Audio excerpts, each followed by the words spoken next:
Can you dig it? How's it going, everyone? Welcome back to the channel. Welcome back to Windy City Digits. That's Vic. I'm Carl. Thanks for tuning back to the channel. Do appreciate everyone's been watching. Our usual Sunday video for the weekend review for Chicago sports. A little light this week with the All-Star break. Not a whole lot going on. I don't know. You look kind of like bulked up. You're saying you're light. I am. Like the Rock. Thank you for acknowledging that. Kind of like Rocky Road. So where do you want to start today? Let's talk about Cubs. Okay, let's start with the Cubs. All right. So far the Cubbies are kind of bashing the Phillies. The Phillies don't look very good, and the Cubs look like they're coming out of the All-Star break with some energy at the time being. But we did hear a report about Contreras and Happ possibly being packaged to go to the San Diego Padres. For who, I don't know. And how do we feel about that as a Cub fan? How do you feel about that? I don't like it. I don't like it one bit. I don't like the fact that the Cubs are going to try and completely rebuild if that's the case. Obviously, if the Cubs make any big trades with some of their better players like Contreras, Happ, let's say even Suzuki, Stroman, then it's a big sign that the Cubs literally are completely rebuilding. And that is not what they told us. They said they were, I don't know what the term was. You've heard this term before, whether it was with the Bears. I think with the Bears have used this term. Not rebuilding, restructuring? Reloading? Maybe reloading. Maybe reloading is the term, but something like that. They weren't completely rebuilding. So I would be completely disappointed if they were doing that. I do not want them to give away some of their best talent. They need to extend them. I would not want them to trade those particular two individuals. Well, who would you say right now would be like the fan favorites on the north side? Because there's always seems to be like the handful of players that Cub fans seem to always want to be there. As long as they're on the team, then they're okay. Okay, so they want Contreras badly. They want him the most out of all the players. I'm not so sure Happ is a must keep, but he's pretty close. So those two are would be the main cogs right now that the Cubs fans feel like, hey, these guys are ours. These guys are Cubs. We need to keep them Cubs. Kind of like how Rizzo was to them and Bryant. Yeah, for a long time, it was like what? It was like Mark Grace for a while, right? It was just these fan favorites who you go to the ballpark. That's the one guy you want to see. As long as they were playing, then, you had your couple beers. Everything was good right in the world, right? Yeah. Now, on the other hand, there have been rumors. Contreras said that if he did get traded, he would be willing to sign back with the Cubs. But I do not like that. There's no guarantee anybody who gets traded away from the Cubs will actually resign. They may enjoy their team. They may win a championship with their team, and therefore they may want to stay and continue that success. So I do not like the idea of the Cubs trading those guys. Bam, boom. Well, here, first, second, third, fourth, whatever. So did you read who's initiating those talks? Was it San Diego offering the players for those guys, or was it more the Cubs saying, hey, look, what would you give us for? Man, it's tight-lipped out there, buddy. It's tight-lipped out there, man. You need to work your sources a little bit better. Snoop Dogg, that was the source. So you think it's a bad trade? Yes. Well, I know. No.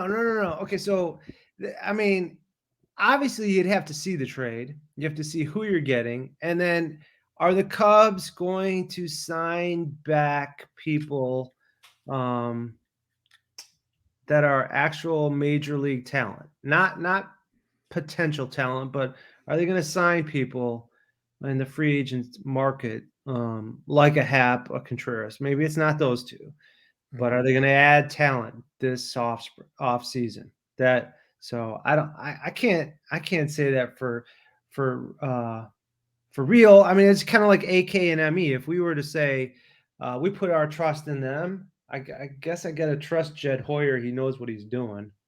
But do you think players would want to come here if they traded away Contreras?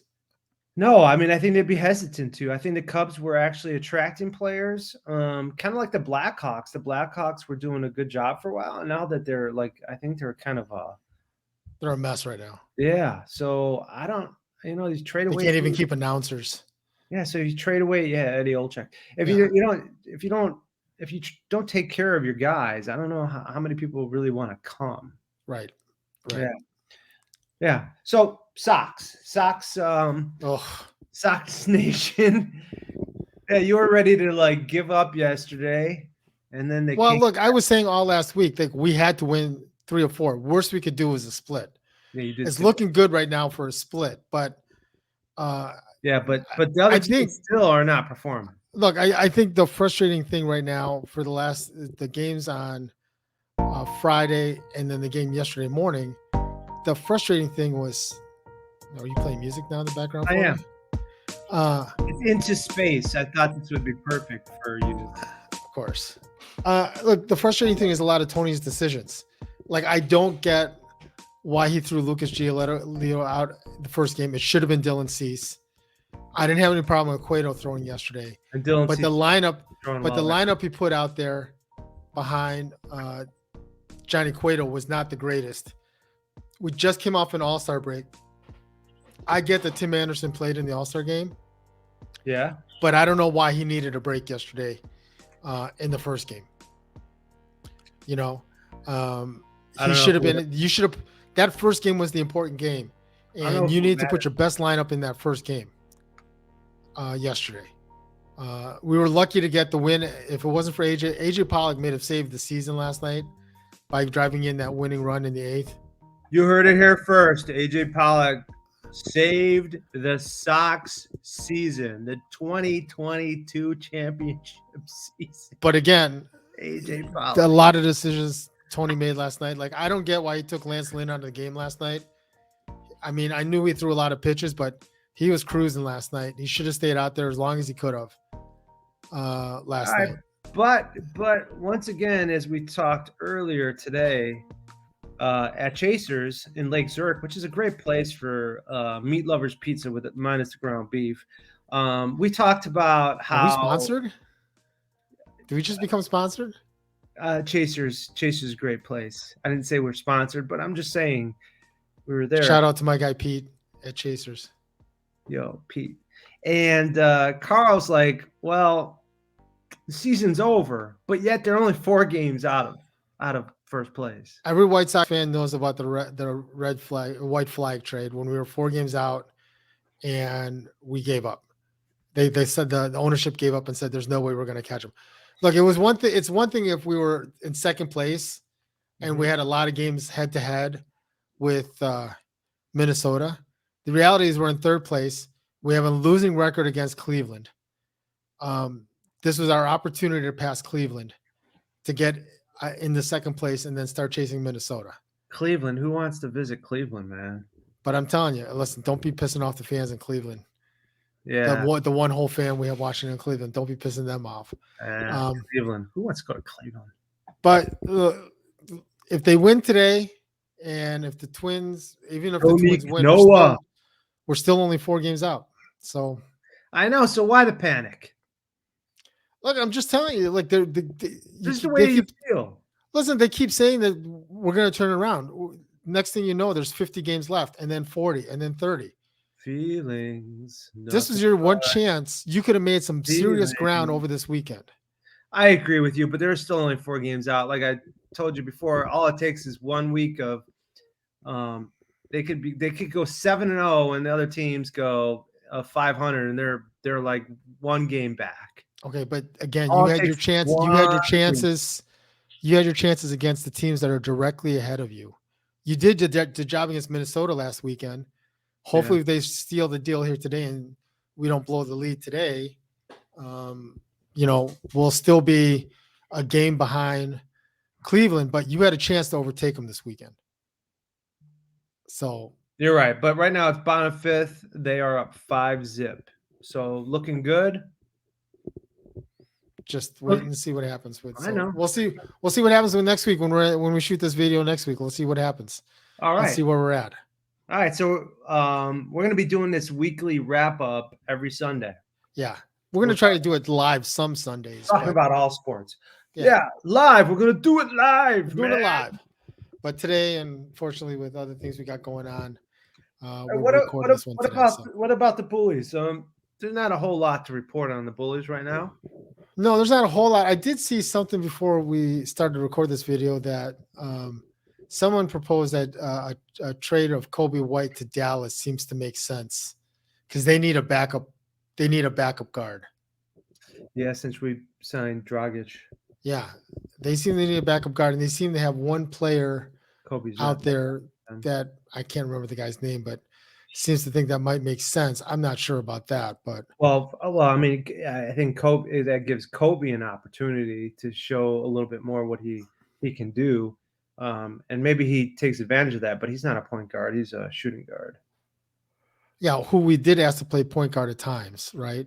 Yeah, but he turns the ball over too much to be a point guard. I mean, unless he improves upon that. Yeah, the player from Dallas suggested we get back is a player named Josh Green, who seems to be more of a defensive player. Well, we could always use defense, right? Yeah, well, we're guard heavy ready as it is. Yeah, right? but is he a defensive guard, Josh Green? He is, but know. again, like right now, like even now, even Kobe's spot, it's going to be hard for Kobe to get any kind of playing time. Yeah, we'll Don't see you how. agree? Yeah, we're gonna see how his rotation pans out because it's gonna be very competitive. I don't. There's not a lot of guys on that team that I see other than Unless you're assuming Marco. that Zoe's going to be out for a while. Well, Zoe, yeah, and then Marco. I don't Which know. he won't be out. Zoe's not going to miss any time. I know you keep on saying that, but Zoe's going to be fine. I still have doubt. So So that's great. That's great. And then we got our amazing Bears coming up here. I think everybody's getting excited about rookies reported yesterday. Mm-hmm. The biggest news to come out of Hallis Hall this weekend was the helmets, man. Correct. Uniforms. We're going to wear orange helmets for the first time ever to match I like the orange. I don't know about you, but I like the orange uniforms. Oh, I love them, man. I love different things. So like change it up. And we were just talking about the Sox uniforms, how they kind of rotate them. I love the rotation of the uniforms, but I also like specific uniforms, and I think I would really dig the orange ones all the time. You know, I saw some people were complaining about it, like the tradition. Listen, if Dallas can change their helmet, right, where they wear the star, the silver with the blue star.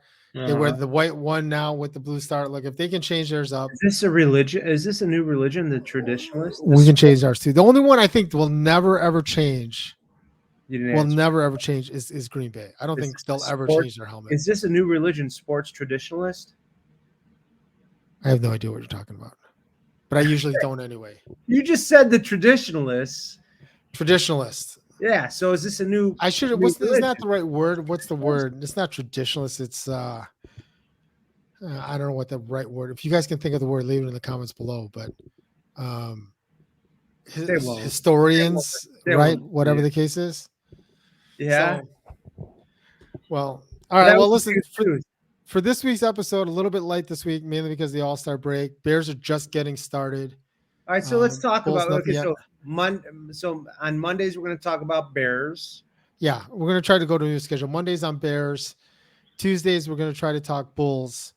We'll do our usual wild card Wednesday on Wednesdays, where we'll do live stream on Wednesday nights. And then Thursday would be Cubs and Sox. Friday, Saturday, kind of whatever comes up for the week. Hot topic. Hot topic. Maybe more Bears, especially since training camp is starting. Brought to you by Hot Pocket. On Tuesday. Hot Pocket, Hot Topic. Yeah, and if you have any chance to check out our shorts with the Chicago comeback series that Vic's been running. It's called Windy City Comebacks, buddy. And we've gone through uniform numbers 1 through 30 at this point. So let's talk about that real quick. Just to end the video. So today's the 24th. What's your favorite number 24 in Chicago sports? My favorite. Not necessarily comic, but your favorite 24. Oh yeah, my favorite. Like right now, maybe. Right now, in the past, whatever the case is. I don't know about right now. I mean, we just talked about this dude, Javante Green, The 5 Javantes. the 5 Javantes. Like that dude. Like if we could have every athlete in Chicago sports give what he does, that's what we would talk about being the the hard hat worker in Chicago, coming doing their job, bringing your Lunch lunchbox, pail. Yeah. your lunch pail, man. That's what I think. Yeah. But that's your guy. I just stole your dude. Yeah. I think right now, my favorite 24 right now in the city is Javante. All right, but there are other 24s. Reggie Theus. Okay. Reggie Theus, man, he started off his career with Chicago. He scored almost 20 points a game. He was my favorite player growing up. Was he? Yeah. Yeah, I wasn't. Him and Orlando Woolridge. I liked Orlando Woolridge. Now, I wonder if, like, Orlando Woolridge was at the time, if you listen to The Last Dance when Michael Jordan started, that was the time when they were into drugs in the early 80s. Yeah. So, clubs, drugs, partying. It would be nice to hear from one of those Bulls players about that culture at the time. Why don't you work on that? Let's see if we can get. I'll work on for that, buddy. show. Early win for the Chicago White Sox. Okay. All right. I mean, it kind of sounds like it's a pun. Like we need to get that early win. Early win. He was a 300. He was a 300 win game winner for the not necessarily his whole career with the White Sox, but that's pretty impressive. Lou Brock for the Cubs. Okay. Lou Brock also, I think he wore 20 for the Cardinals. I don't know what he wore for the Cardinals, honestly, but one of the worst trades ever for the Chicago Cubs. Mm-hmm. He ended up getting 3,000 hits over his career. He at the age of 40, he had a 300 batting average. Stole over 900 bases, and then our one and only Chicago Bear at 24, Jordan Howard. Yep. What'd you think? How did you feel about getting rid of Jordan Howard when we did? I don't know. He was a good running back. I don't know if he would have done a whole lot more than what he did, but let's put it this way. I don't even remember what we got back for him. I don't either. He went to the Eagles. Yes. And he was a very unorthodox running back in terms of the fact that he ran standing up. Yes. Yeah, he didn't get low. Nope. He wasn't a tall player to start with, but yeah, but he did really well. And even with the Eagles, he had some success, I think, last year or 2 years ago, when they had given him up on him because they had so many injuries with Miles Sanders and somebody else. Let's see. Right now, currently, for the Bears, there's no current 24 on the current Bears roster. For the Sox, it's Yasmani Grandal that's wearing 24. It is kind of crazy though. Like I look at some when I'm doing these Windy City comebacks, you would think as a player you might go for a number 2 where you can make a name for yourself. There are certain numbers in the Chicago sports history that it's not like, like it doesn't excite me. Like, I mean, a couple guys might have had good seasons or not, but if you're an athlete, do you want to make a name for yourself, get your own number, or are you generally trying to get a number where you kind of like a certain athlete? Because that seems to be what is common. I want to make a name for myself, Shanger. I know that. I mean, going back a little bit, but when I played sports, to his youth, little Carl. I wore 12, and I always wanted the number 12. Little Carl. Right. And then later in life, because I have 4 kids, I went to the number 4. So for me, it's usually the number that I want. It's not so much, am I trying to make it right? Like for most players, it's sentimental. There's a meaning behind the number. It's emotional. There's some kind of tie to it, right? Like this is my number when I started playing AAU. This is my number I wore in college, whatever the case is. Yeah. Right. But there's usually a reason behind why that, like when Patrick Williams gave up 9 to go to 44, I don't know what the reason was. Like, I don't know why he picked that specific number. I don't know, man. This is touching. This is really, I'm just trying to spread the knowledge. That's all I'm trying to do. No, I just feel like this you know, like this means like we should. Oh, dear Lord. I don't know. I was thinking about like candlelight music, like something more motivational. Thanks everyone for watching the video. Thanks for tuning in this week. We do appreciate it. If you haven't had a chance yet, hit the like and the subscribe button and hit the bell so you get notified of our future episodes. But again, we'll be back tomorrow with a Bears episode.